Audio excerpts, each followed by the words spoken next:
What's going on, Mad Hatters, and welcome back to the Madhouse. And today we're talking updates and alters with Baja Blast. It's a hot subject right now. It's not quite in that triangle of Blurple, Purple Steel, and Amber Steel, but like I said, I think Baja Blast has what it takes to get up there. It's a great deck, and it has power into all of them. And with that being said, I just think it has what it takes. We have to figure out what it is that makes the deck tick. When we look at the meta, we have to understand how we do really well against Blurple, but how do we continue to do really well against Blurple without losing those percentage points to try and raise ourselves up against Purple Steel and Amber Steel? And that's really important because Blurple in the meta reports, if you watched my last video, we talk about it, Blurple is the most played deck. So it doesn't matter if we find a way to do better against Amber Steel and Purple Steel if we sacrifice too many points into Blurple, when, let's face it, most likely the majority of your day will be against Blurple. With all that being said, we're going to look at where I'm at with my current list, what I'm kind of testing, and then we're going to go into things that you could kind of tech in that you might like, things that I've tried that I'll probably go back to trying, and things like that. Before we get going, though, you'll see down here, Cereal Box. Congratulations, man. If you guys didn't know, in the Discord, we do every now and again, I try and do it like every other month, we do a Lorcana fitness challenge. And this last month, you either had to walk, jog, you had to move 26 intentional miles, but you could also do squats and or push-ups and or walk and or jog. All right, so you could combine all of them, and if you met a certain threshold, you were put in the drawing. And for this one, Cereal Box, congratulations, man. You're going to win a trove. So I'll shoot a message out to you, get your address, and I can shoot that to you. All right. So yeah, congratulations. And if you guys want to be in the next one, then you got to join the Discord. Okay. Shameless plug kind of thing. We have a lot of fun. Okay. That's what it's all about. But ladies and gentlemen, let's move my mug out of the way because we have a deck to talk about. And here's what I'm on right now, and prepare yourselves because it is a little bit different. All right, when you look at it, this is not, there's 7 cards in here that are very off kilter. Kilter. We'll go with kilter. And that is the Jasmine Shift package. Now, this is something we're not seeing a lot of. We did see Lorcana Trainer run a heavy shift package in his list, and he was running the 3-drop that lets you draw a card when you shifted on her, I think was the whole effect.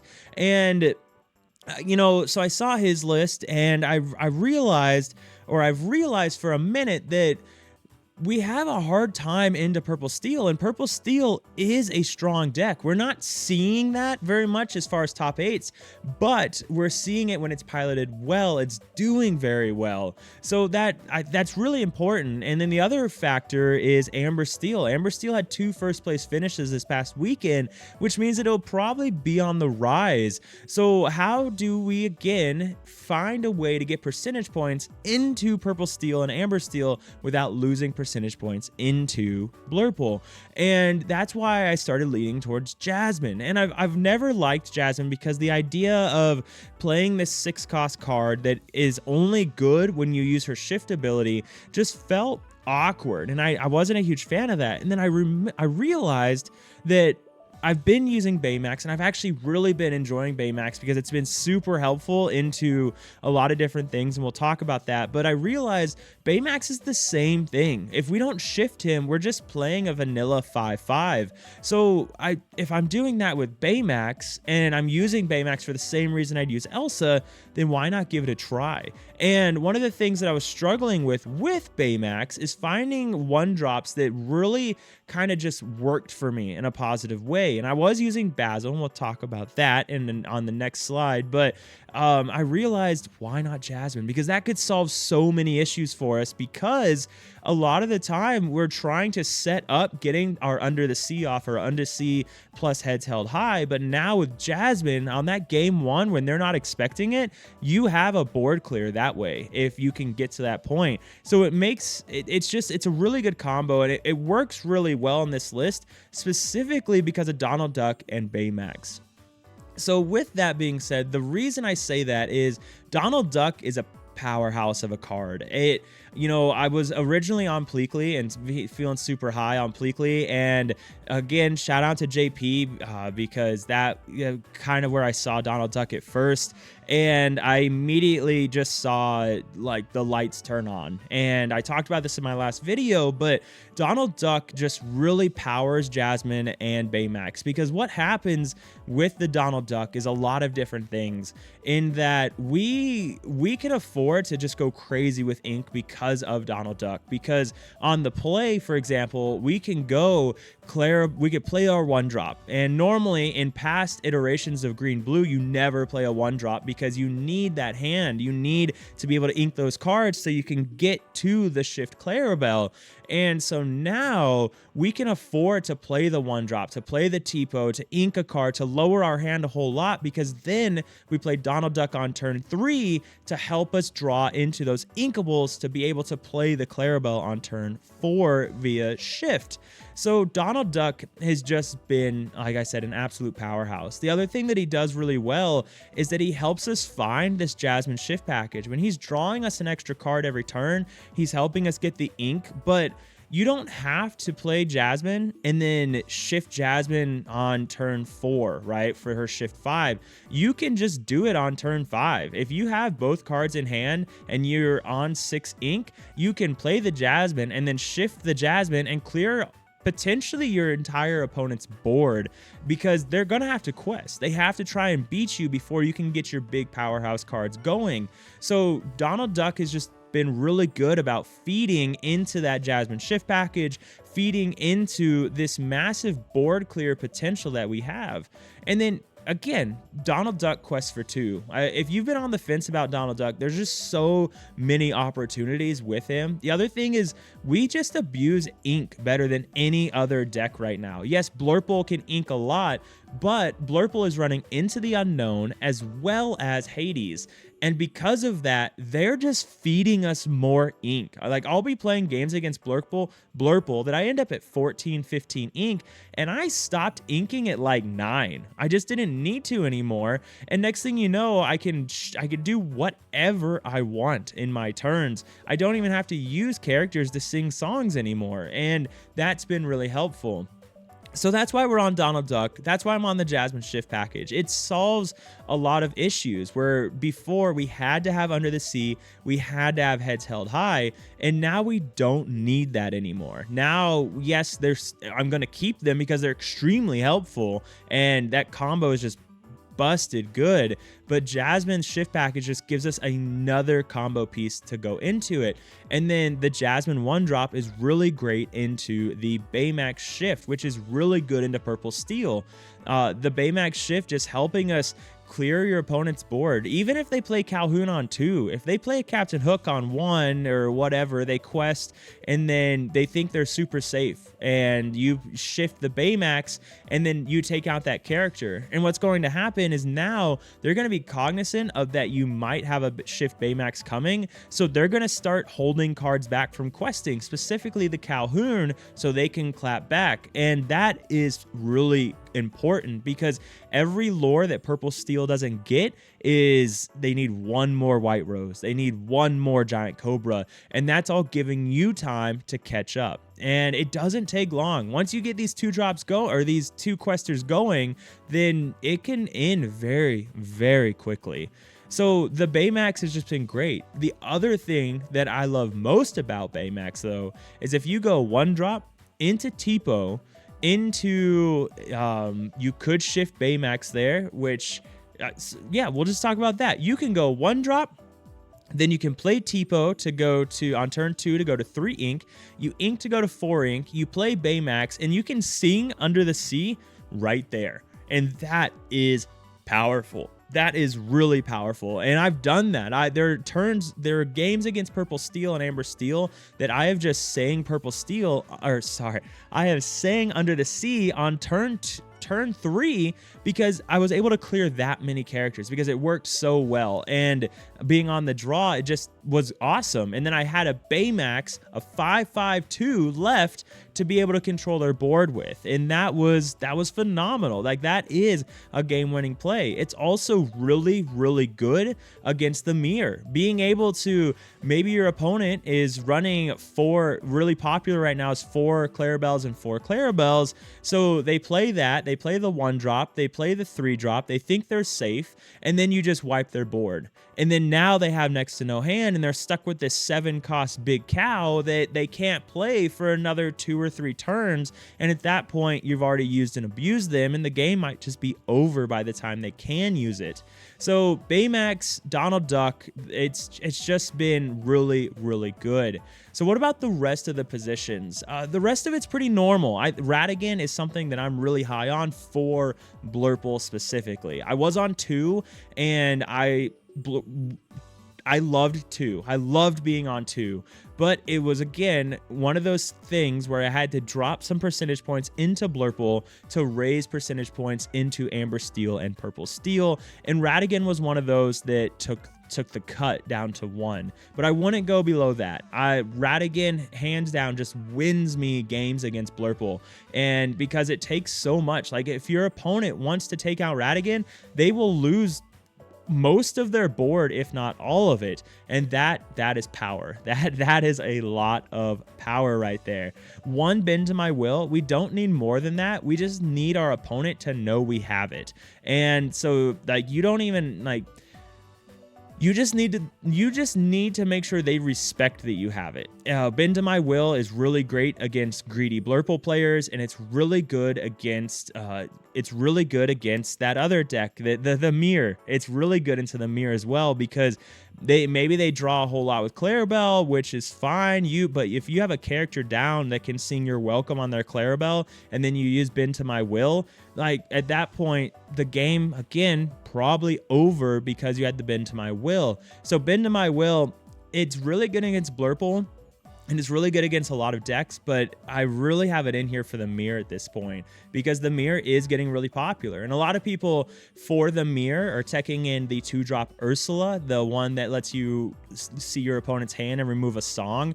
And that's fine. You can run that, but you have to realize if you're running that with Basils, with Clarabelle, Tipos, Clarabelles, you're running a lot of quests for 1s, and at that point, if you're running all these cards that only quest for 1, how many percentage points are you sacrificing into Blurple?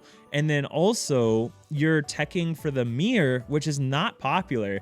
So at that point, that Ursula is hitting maybe a Strength of a Raging Fire if you're lucky. Maybe it hits Under the Sea against your opponent in the mirror. I don't know if it's worth it. But that's the majority of the list. You'll see the 4 John Silvers, 4 Basils. That's, of course, to stop everything. I mean, it doesn't stop, of course, the Dumbo, right? John Silver, they can still exert their evasive characters to draw a card and gain a lore, but if John Silver stops a genie from questing and instead it gets exerted for 1, again, that means they have to find a giant cobra. That means they have to find a white rose. Like, that is massive. Do not underestimate that. And the other fact is you still have a 5/5 that quests for 2. So, I mean, look at it. Look at this. We have 5/5, 5/5, 5/5, 5/4, 5/6, all questing for 2, and then a 6/7 body questing for 4. So this is the list that I'm on right now. I've been enjoying it a lot with testing. I was on 4 Jasmines. I might go back to that depending on, but I was feeling awkward about only 2 Donald Ducks. So the other thing to mess around with is how many cows do I want? And you'll notice I'm on 3 and 3 just because, and you'll see this in the altars when we get there, in that I no longer feel like if I don't see ramp, that I have to alter 7. Like, if I see the Clarabelle, then I don't feel super afraid. Like, yes, it's still a very dangerous position to be in, not seeing ramp, but I feel a little bit more comfortable knowing that maybe I can go 1-drop into a Visions, into a Clarabelle, into a Baymax, and still do fine at that point. So, because at that point, if you play a 1-drop Visions into Clarabelle, and then you shift Baymax, you can still Under the Sea the next turn. So things to think about. But let's talk about a few tech options really quick. These are the big ones. In my opinion, these are the big ones that I keep fooling around with. Improvise and Mother Knows Best. If there were any cards that I could find space for, or ones that I test continually, it's these two right here. I think Improvise is just so good in a heavy purple meta. Being able to answer Iagos and all these Vanish characters. Purple Steel is really heavy on Vanish right now with Treasure Guardian, thanks to JDRR and Thiago. And then Mother Knows Best is just so good at just putting things back in your opponent's hand and like doing what it does. But one thing that I didn't want to sacrifice is that it is uninkable, and returning chosen character to their opponent player's hand is great and all, but it just wasn't. I think it's another card. I found it the most effective in the mirror to stop them from singing, sing together stuff, and it just wasn't quite hitting right for me. It did great for feeding Clarabelle, but I don't know, something just felt off, and maybe it was the uninkables. Right now, we're only on 8 uninkables, which has felt really safe and really secure. So if I went with Mother Knows Best, then if I didn't, I don't know what I would do, because I wouldn't shift away from this, which means cutting something for 3 of those, which would probably be the 3 Donald Ducks, to go with 3 Mother Knows Best, taking me up to 11 uninkables, and that's not bad. I was playing on 11 uninkables for probably 100 games of Baja Blast, and that felt fine. But I'll tell you what, 8 feels pretty good. 8 feels pretty good. But the other one is Basil. Basil being that 2-1 support is just really key, because now that Basil is able to give support to something like Clarabelle, Jasmine, Tipo, to be able to take out Amber Steel's Nala, to be able to take out a Calhoun, things like that. You can give it to Donald Duck to have 4 to take something out. So those were all really good, and I really like that. The other thing is it's a 1-drop, but ultimately where I'm playing the Jasmine Shift package, it just made really a lot of sense to cut the Basil for the Jasmine. The other thing with this Jasmine I forgot to mention is when you play this character, you may give another chosen character resist +1 until the start of your next turn. So that her ability, she's not just a vanilla 1 cost. She actually can be quite effective. That resist +1 does play a big part in a lot of different trades. So that is really important, especially the mirror. You give resist +1 to John Silver, Baymax, Jasmine. They can trade into your opponent's 5/5s now. So that is really helpful as well. So these are my 3 that I continually mess around with: Pleakley, Hades, and Shift Basil. If you read my Dreamborn, where I put a lot of my testing notes, then Pleakley is something that I've been on since the pre-release. I've been on it since before the set even came out in Baja Blast, because he was just so key. He was just so strong at ramping us to those really good cards that we wanted. The John Silvers, the 5-cost Donald Ducks, the Clarabelles, all of these cards questing for 2 and on-play effects. But when I started running the Baymax, I realized that Pleakley just didn't fit very well, because then I was getting rid of a character, putting it in my Inkwell for a Pleakley, and yes, Pleakley can still, like, there are some unique things that you can do. What you can do is you can attack something with Pleakley, and then you can shift it to the Baymax, and then that Baymax gets healed. So you took out a character for essentially nothing, which that is really cool, and that's a cool effect. Pleakley's still giving you ramp, which is great. And then that felt fine. But again, if I run the Pleakley, then what am I going to cut to run the Pleakley? At this point, it's probably something like Donald Duck, or maybe it's the Jasmine Shift package and I go another route. So Pleakley is currently on the side burner. And then we have Hades. Hades, again, I talked about it with we can abuse Donald Duck because we have so much ink, especially against Blurple and Blue Steel that are using Hades against us, or Blurple using Hades and Into the Unknown. But then if we start using Hades against our opponent, now they can start abusing Donald Duck because they have all this ink. And Hades being a 3/6 doesn't trade very well into anything. Blurple can abuse Hades more because they have Bell. So the Hades can trade into something with that 6 butt and then use Bell to move all the damage around, and they can really utilize Hades in a way that we cannot. Now, one thing that I did like is bouncing Hades with Mother Knows Best. That is really effective. So something to keep in mind if you wanted to go that route, maybe you run 1 or 2. I think if you ran 1 and you went the Mother Knows Best route, then that's not awful. And then finally, Basil, the discard, 2Chang ran the discard at the Anaheim event, and he did really well against aggro because Basil plus Chip just destroys aggro. They have nothing left, and you go Chip into a Shift Basil and Ink, and then your opponent has to discard all those cards when they are expecting to play Doc, and then there's nothing left and they fizzle out. But when I was running the Basil Shift package without Chip, it just wasn't doing enough. And being a 4/5, yes, you could shift on 4, but again, I'm not really suffering in those positions. If I'm playing Clarabelle on turn 4, I'm fine with that. I'm happy with that. Donald Duck is fine. Shift Baymax is all fine. So it just feels better with the Jasmine Shift package right now. Discard's just it wasn't doing it for me. So those are my tech options. With that, let's talk about the 3 lists we're going to look at for the Alter video. I'm going to talk about the big 3. I just don't, we're already at 21 minutes, so to keep things a little bit on the shorter end and not drag on, because it can get a little repetitive. I'm not going to dive into talking about red, blue power line and all these other off meta lists, because generally, if it's aggro, the approach will be mostly the same. If it's not aggro, the approach will be mostly the same. So these are the lists we're going to talk about. We have Dave's first place list from the Ink event. I don't know how popular this will be, but you still get the idea. How do we alter going into a really fast Amber Steel deck? Whether they're running the Rhino version or this version, the alters are going to be the same generally, so that's not really going to change at all. So, and then we have Thiago's Purple Steel list.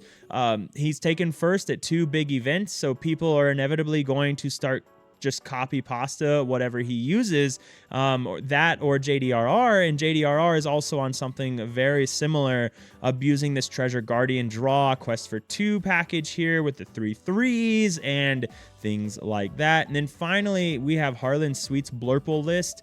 Again, JDRR's list is very different. He is not, going so heavy on all these high cost uninkables, but because this is the list we see the most of, I think this is better to talk about because that's what we're going to see more of. You're not going to see as much JDRRs because we are not seeing that list make top cut. We're seeing this heavy uninkable.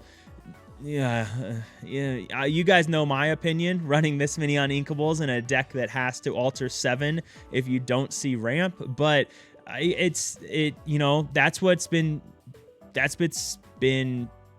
in the events. All right, so that's what we'll talk about when we talk about the Blurple, and I'll have them on the bottom of the screen as well. So let's jump into it. Let's bring up some Dreamborn action, and we'll talk about Amber Steel aggro first. And so down here we have the actual list, so you guys can kind of see that. But this is our opening hand, all right? So again, if you want to know what this is, it's Dreamborn. So you kind of go in here, and then you can go to Simulate, and then New Game. And can we make it bigger? I'm sure there's F11. Is that it? F11. Hey, there we go. So here's what we got. So this is our opening hand against Amber Steel aggro. So Amber Steel aggro, what do you want? You need a way to survive. Like, the deck is going to go fast. If they go something like, Aurora into a Tiana, into a Bolt, you're in for a tough time, because turn 4, they're now questing for 4, 5, 6, 7 if you didn't answer anything yet. And they've already quested for 2, potentially 3 at this point. So they're going to 10 on turn 4. Like, that's pretty dangerous. And then they probably quest out on turn 5. So what do we do to prepare for that? Well, ramp is going to be important. Ramp is always important with this deck, okay? We have the 1-cost Jasmine, so Jasmine Shift is going to be great, but you have to remember they quest down on turn 5 and get to 20.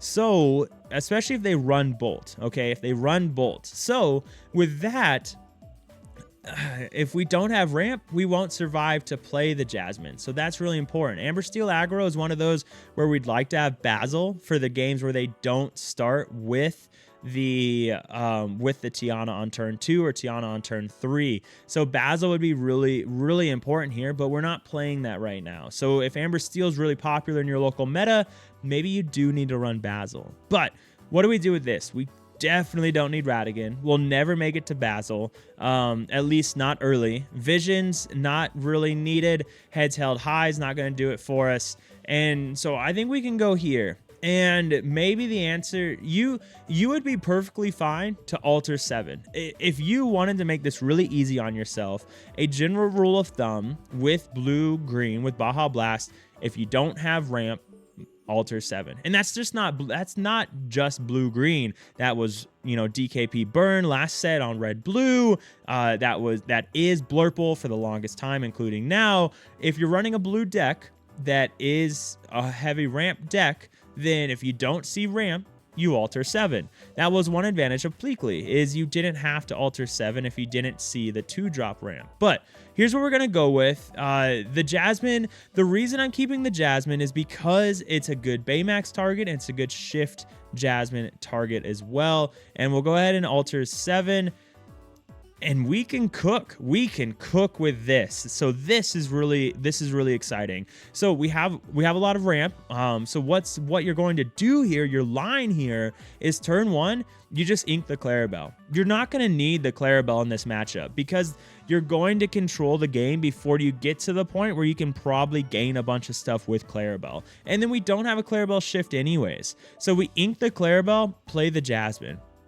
Best case scenario, they fire the cannons on your Jasmine. Like, that's perfect, because if they're using turn 1 or on turn 2, they're playing, instead of playing 2 1-drops or potentially a 2-drop, and they're just using fire the cannons, perfect. All right. So you ink the Clarabelle, you play the Jasmine, and you draw and you play the Tipo, and now you're set up for the Baymax. Now let's talk about if anything would have been different if I was on the play versus on the draw. And no, well, potentially. So the difference, so earlier we had a lot of Clarabelles. So on the draw, on the play, there is a world where you're going to have or your opponent's still gonna have enough cards in hand, especially with your welcome. So instead of keeping the Jasmine, you could have kept the 1-drop Clarabelle. So on the play, I would suggest keeping the 1-drop Clarabelle. On the draw, then not so much. I think this is the better route to go on the draw. Yeah, either one would be fine, because Amber Steel, their ideal go on this, what they're going to try and do, especially if you're running Dave's list or this super hyper aggro list, is 1-drop into, best case scenario is Aurora into Tiana into Bolt. So at that point, Aurora or Tiana already has enough to go ahead and banish and seeing Strength of a Raging Fire to take out your 1-drop. So that is important to keep in mind if you're going all in on the Clarabelle package. So something to consider, all right? Otherwise, they can go Otherwise, they can go Lady to get to 4 health, things like that, or to get to 4 characters for Strength of a Raging Fire, things like that. So on the play, on the draw, the altar could have been very much the same. The big difference would have been you could, on the play, you can keep the 1-drop Clarabelle. But we'll go ahead and specify on this next one. But this is a hand that I'm extremely happy with going in Amber Steel. I would feel very fine with this. So, all right. So for this next one, we will be on the play going into Amber Steel aggro. So opening hand. First thing we see, no ramp. So that is a big deal. That is a big deal that we don't see ramp. We do see the Clarabelle shift package in 2 different directions, but again, no ramp, and that is where we're on the play. We can go ahead and abuse that really powerful start. So what do we want to do? How do we feel about drawing a bunch of cards for our opponent against Amber Steel aggro? Not super great, to be honest. I don't want to give them Dock and all those other things. So I think what we can do is we go here. We only have 3 Clarabelles left in our deck, so to draw one is going to be rather difficult. But what we do have, we have 4 baby Clarabelles left in our deck.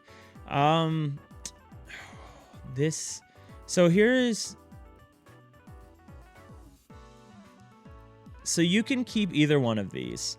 I wouldn't keep the big, you could keep the big Clarabelle, but if you don't see ramp, Big Clarabelle becomes instant ink. You can't use Big Clarabelle anymore. So that becomes instant ink. So I'm tempted to just throw it away, and then we can keep one or the other.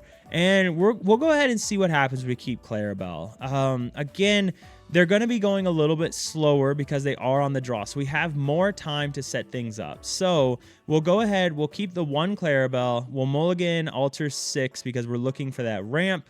And it's gonna be a little rough. It's gonna be a little rough. So how would we go forward with this hand? First things first, we're going to ink the baby Clarabelle. Ink baby Clarabelle, play baby Clarabelle, and at this point, we ink the baby because we're not gonna need a whole bunch. And turn two,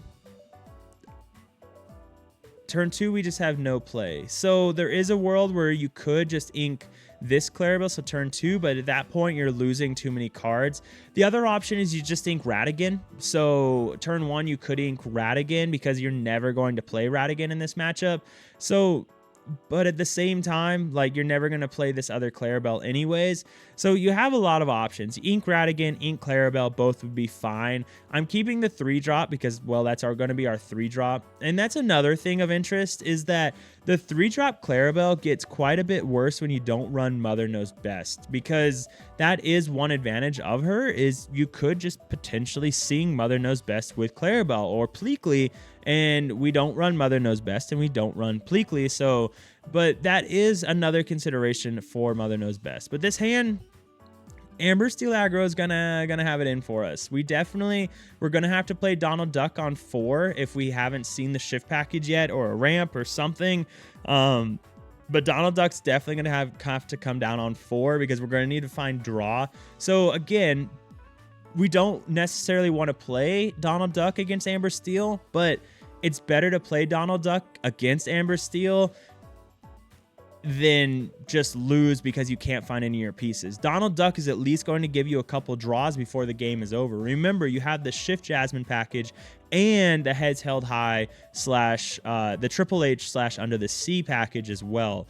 So not a great hand on the play. Definitely not a good hand on the draw. On the draw, you probably just lose. Like, you better hope your first draw is great. Well, you have 2 draws on the draw. But let's look at the next one. This is going to be on the draw against Amber Steel.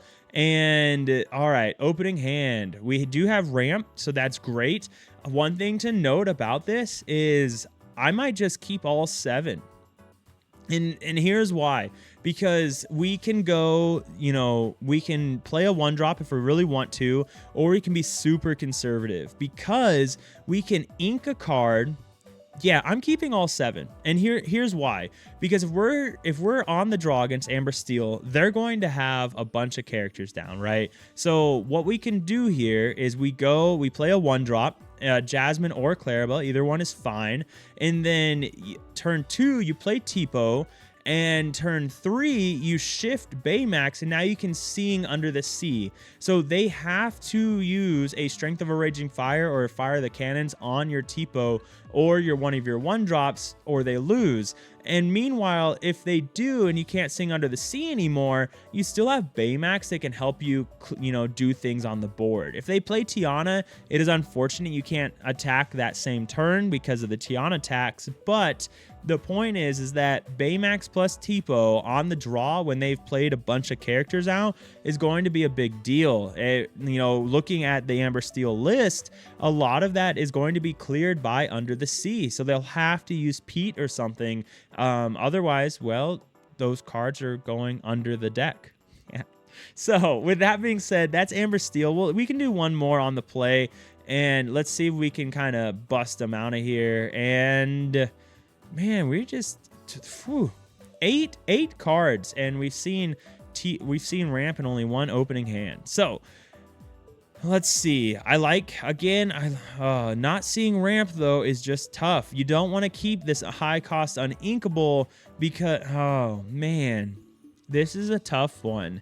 Because Baymax, again, it's in here because of the shift package, the ability to control the opponent's board, but we really want to see that ramp.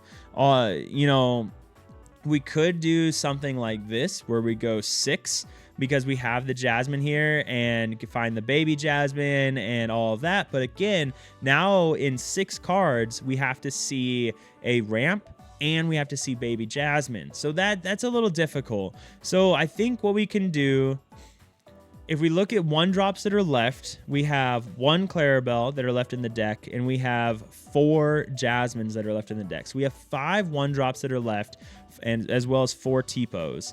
So I think that we're on the play.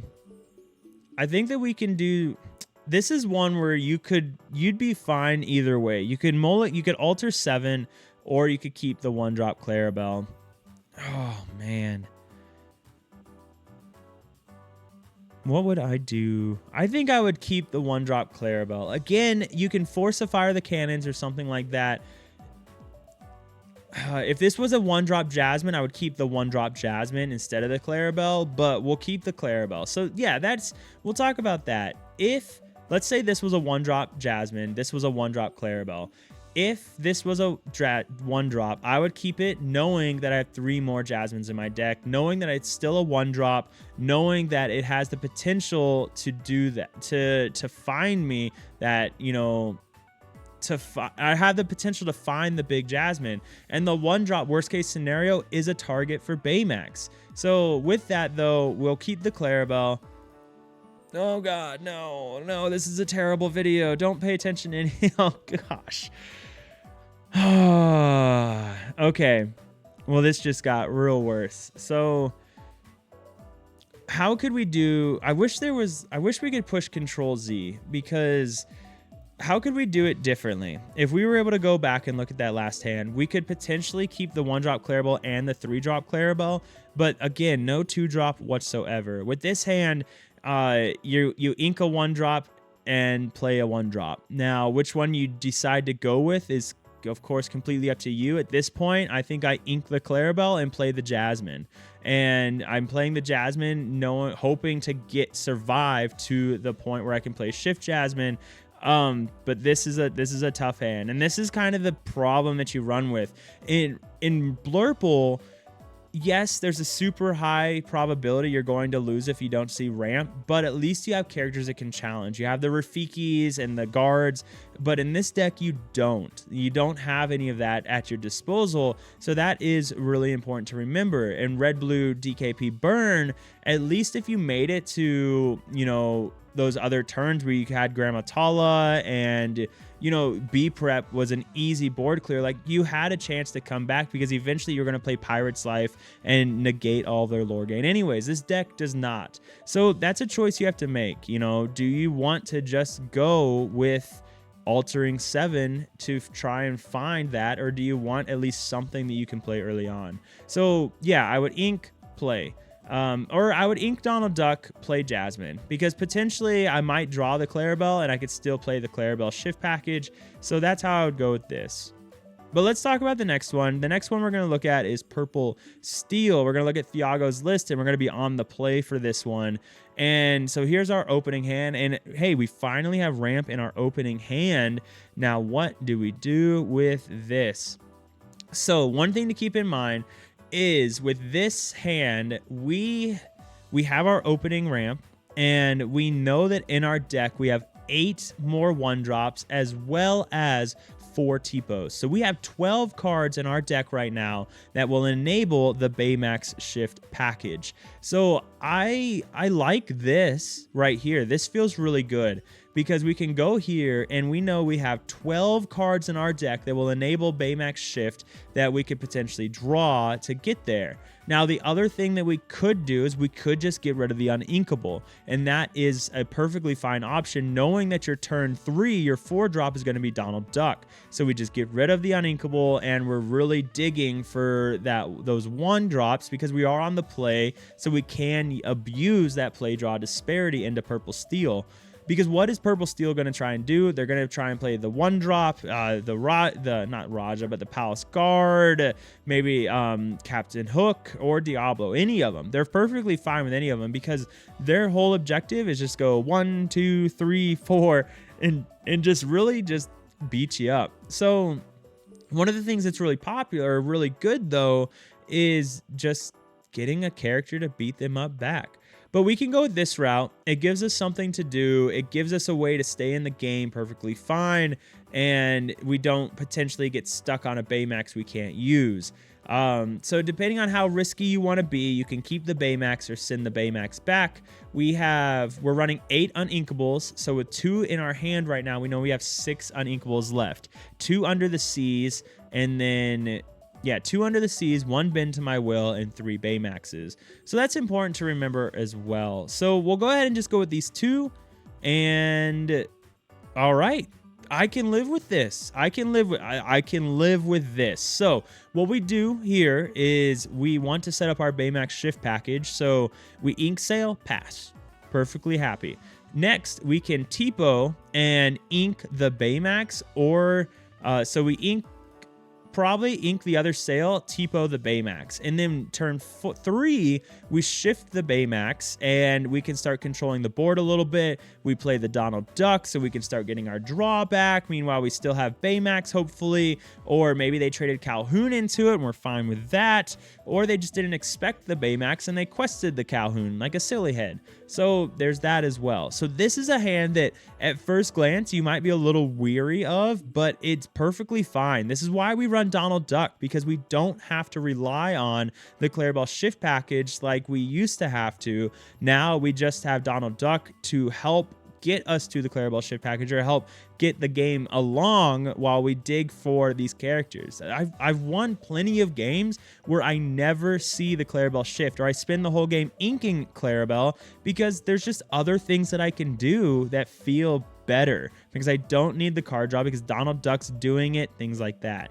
So this is I'm really fine and happy with this hand on the play. Now on the draw, let's look at one on the draw because I wish we could go back. So on the draw, this is, okay then. Interesting. So one thing to keep in mind, we have run 8 Uninkables in our deck, and we have 3 of them right here. So there's only 5 Uninkables left. It's unfortunate that 3 of them cost 8. But with this hand, we have a ramp, or we have our 1-drop Clarabelle into ramp into Baymax, which can be pretty good. It's Purple Steel is the entire reason we run Baymax. So with this, I'm on the draw. I don't want you, or you. So why am I keeping 2 Clarabelles? Because I don't want to draw Clarabelle later. Like this, top decking a Clarabelle feels like a death sentence against Purple Steel, because it's so...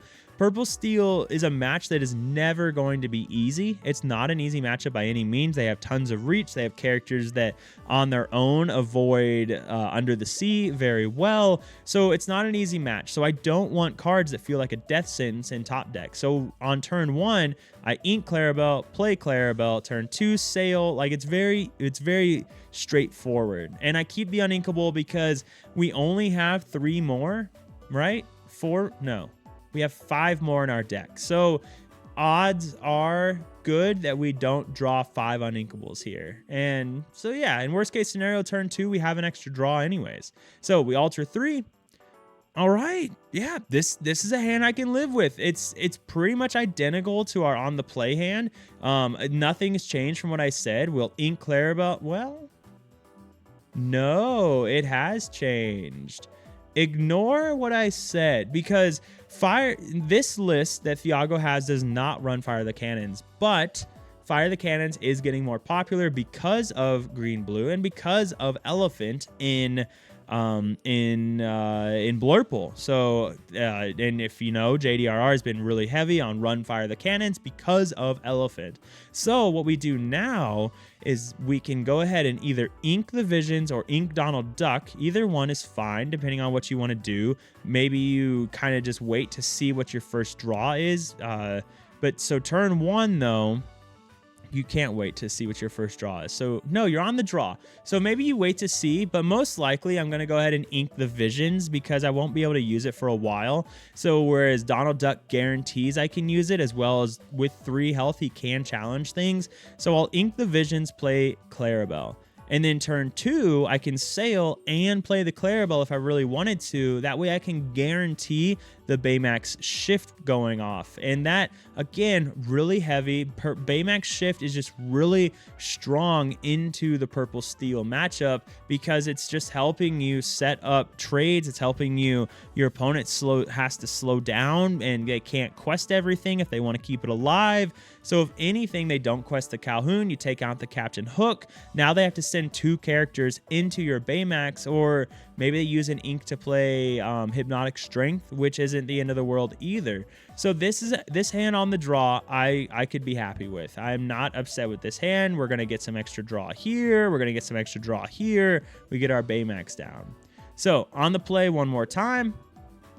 All right, so on the play, first things first, against Purple Steel, no ramp, right? Now, with that, we do have Jasmine, so I'm happy about that. I'm fine with keeping this. One thing to be weary of is we have, again, 8 uninkables in our deck, and there's no uninkables here, and you hate to see it. You really hate to see no uninkables in your opening hand because you could draw a lot of them. And if you don't see Tipo, that could be a good game. But it's also good game. This hand is just, you lose on the play. So we're gonna go this route. We're gonna go 6. Again, Jasmine is letting me potentially shift Jasmine. I could keep Clarabelle. I could go this route and keep Clarabelle, and knowing that I have 6 more Clarabelles in my deck, but this route, I have the 4 Baymaxes and the 3 Shift Jasmines that don't feel bad either. You could also just go 7, but I'm going to keep the Jasmine. Jeez Louise, I am just missing ramp all over the place. And when you alter 6, it's something like a 50, it's a high 50% chance to see ramp. But what do we do with this on the play? You shake their hand and go to the next game. What you do on the play is you ink a Jasmine, play a Jasmine. Turn 2, you play Visions, and you're looking for ramp at this point. Ramp is going to be your saving grace, and you will probably find it, right? Because you're looking through 5 cards and you have 8 ramp in your deck. So yeah, you ink the Jasmine, you play the Jasmine, and then turn 2, you play the Visions, and you search for that super special ramp. The other thing you could potentially do, because Purple Steel is a little bit slower than Amber Steel, they're not typically winning on turn 5. Maybe you can play the long game and you go for the Shift Jasmine and hope that maybe they only get to like 12 for some weird reason. Maybe they have a bad hand, but never rely on them having a bad hand. So I would go for the ramp, get to the Baymax, and see if you can kind of settle things down a little bit. All right, next up, we're going to have, oh, wrong one. We're going to have Blurple. All right, so again, this is Harlan Sweet's list. This is the list that is a little bit more popular in the local or in the meta right now. This heavy shift package stuff going on with the 4 Hades, the 2 Ursulas, and the 2 second stars. So what are you worried about in this matchup? The things that you have to think about. They're going to have the 1-drops, right? Majority of the time, but they're also going to alter really heavy. So if they alter 6 or 7, then there's a really good chance that they're going to be stuck on a lot of uninkables. Like that is highly likely that they're stuck on those uninkables. So keep that in mind. Now, what are you most worried about in their lists? The Dumbo is bothersome. The Dumbo can be really annoying because moving that damage, but when you have so many characters that are a lot of health and a lot of attack, it's not very easy for Dumbo to move all that damage. They have to have Dumbo plus Bell to really do a big number, and so that is a big deal. But Dumbo and the Iago are both kind of annoying, but don't fret. Like it's gonna be fine because we have a pretty good win rate into Blurple overall. So looking at our hand though, we are on the play, and with this hand, it's not like Purple Steel where we have to start fighting for the board immediately. So that's important to keep in mind. And Donald Duck, again, I'm perfectly happy with because we can go ahead and ramp pretty hard, start abusing that. So I think we can go something like this. Bam. Something like this. We got some double ramp. We don't want to draw Tipo later on. I would love to see the Clarabelle shift package going off because let's face it, like if you can on the play, like let's say we had Clarabelle shift in here and a You're Welcome, you just win. Like you bounce anything, you draw a bunch of cards. At that point, maybe they do Into the Unknown your Clarabelle, but then they just gave you 7 ink and you're 7 ink with more cards than them. So that's amazing. But with this hand, I'm happy with this. We can heavy ramp. We have our draw package that we really need. So this feels good. So we'll go here.